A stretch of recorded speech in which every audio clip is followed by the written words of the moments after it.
ജമ്മു കാശ്മീരിൽ ഭീകരരുടെ നുഴഞ്ഞുകയറ്റ ശ്രമം തടഞ്ഞ ഇന്ത്യൻ സൈന്യം ഒരു ഭീകരനെ വധിച്ചു. സാംബയിലെ അതിർത്തി മേഖലയിലാണ് സംഭവം. കത്വയിൽ അതിർത്തിക്ക് സമീപം 4 പാക് ഡ്രോണുകളും കണ്ടെത്തിയിട്ടുണ്ട്. ബൽറാം നെടുങ്ങാടി ചേരുകയാണ് ഡൽഹിയിൽ നിന്ന്. ബൽറാം, ഇന്ന് റിപ്പബ്ലിക് ദിനം രാജ്യം വിപുലമായി ആഘോഷിക്കാനിരിക്കുകയാണ്. ഇത്തരത്തിൽ നുഴഞ്ഞുകയറ്റ ശ്രമം ഇപ്പോൾ സേന തകർത്തിരിക്കുന്നത്. മാത്രമല്ല ഡ്രോണിന്റെ ഒരു സാന്നിധ്യം കൂടി കണ്ടെത്തിയിട്ടുണ്ട്. എങ്ങനെയാണ് ഇപ്പോൾ കാശ്മീരിൽ നിന്നുള്ള വിവരങ്ങൾ?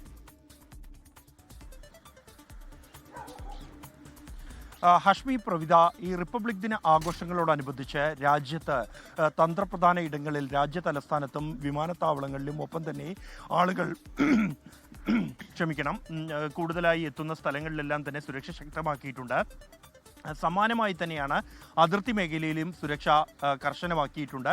ഓപ്പറേഷൻ സിന്ദൂർ, ഒപ്പം തന്നെ ഡൽഹിയിലുണ്ടായ ചാവേർ സ്ഫോടനം എന്നിവയ്ക്ക് ശേഷമുണ്ടായ ആദ്യ റിപ്പബ്ലിക് ദിനം എന്ന നിലയിൽ അതീവ ജാഗ്രതാ നിർദ്ദേശം നൽകിയിരുന്നു. ഇത്തരത്തിൽ ജാഗ്രത പുലർത്തുന്നതിനിടെയാണ് ഇന്നലെ രാത്രി കത്വയിൽ അതിർത്തി മേഖലയ്ക്ക് സമീപം അസ്വാഭാവികമായ നീക്കം സുരക്ഷാ സേനയുടെ ശ്രദ്ധയിൽപ്പെട്ടതും സുരക്ഷാ സേന ഇടപെടുന്നതും ഈ നീങ്ങുന്ന ആളുകളോട്, അതിർത്തി കടന്ന് നീങ്ങുന്ന സംഘത്തോട് നിൽക്കാൻ സൈന്യം ആവശ്യപ്പെട്ടെങ്കിലും അവർ അതിന് തയ്യാറായില്ല. തുടർന്ന് BSF വെടിയുതിർക്കുകയായിരുന്നു.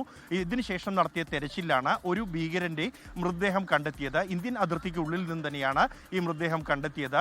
ഒരു നുഴഞ്ഞുകയറ്റ ശ്രമം തകർത്തതായി സുരക്ഷാ സേന അറിയിച്ചിട്ടുണ്ട്.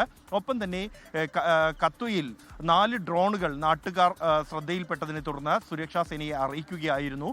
ഈ ഡ്രോണുകൾക്ക് നേരെ BSF വെടിയുതിർത്തതോടെ ഇവ പാകിസ്ഥാന്റെ ഭാഗത്തേക്ക് തന്നെ പിന്മാറുകയായിരുന്നു. ഈ പ്രദേശത്ത് ഇപ്പോഴും തെരച്ചിൽ തുടരുകയാണ്. സമാനമായി തന്നെ അതിർത്തി മേഖലയിലുടനീളം കർശനമായ സുരക്ഷാ സജ്ജീകരണങ്ങൾ ഒരുക്കിയിട്ടുണ്ട്. പരിശോധനകൾ കർശനമാക്കിയിട്ടുണ്ട്. ഭീകരവാദികൾ നുഴഞ്ഞുകയറാൻ സാധ്യതയുള്ള ഇടങ്ങളിലെല്ലാം തന്നെ AI ക്യാമറകൾ ഉൾപ്പെടെയുള്ള ക്രമീകരണങ്ങൾ ഒരുക്കിയിട്ടുണ്ട് എന്നാണ് സുരക്ഷാ സേന അറിയിക്കുന്നത്.